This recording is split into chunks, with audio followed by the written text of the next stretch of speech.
পশ্চিমবাংলায় ভিতরে একটি বীরভূম বলে একটি জেলা আছে। সেই জেলার আওতায় ইলামবাজার ব্লকের আওতায় একটি জানালনগর বলে গ্রাম আছে। সেই গ্রামে একটি রাবণ বেরিয়েছে। রাবণটা পুরোটাই মানুষের মতো দেখতে, কিন্তু রাবণটা কিছু সময় মতো আসছে, দিয়ে আবার রাবণটা চলে যাচ্ছে, উধাও হয়ে যাচ্ছে, কেউ দেখতে পাচ্ছে না। তো বন্ধু, রাবণটা আমাদের একটা ভিডিও ফুটেজে ধরা পড়েছে। পরশুদিন একটা বিয়ে ছিল, সেই বিয়ে বাড়িতে এসেছিলো। তো ওই রাবণটা তোমাদেরকেও একটু দেখাই, তো তোমরা দেখো। এরকম যাতে কোথাও দেখতে পেলে রাবণটাকে একটু ধরার চেষ্টা করবে, পুলিশের হাতে তুলে দেওয়ার চেষ্টা করবে।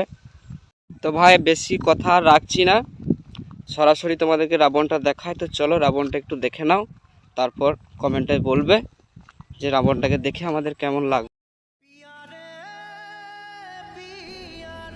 कौन है ये लोग? कहां से आते हैं ये? इनके पास ना रहने को घर है, ना रोजगार है, ना पैसा है।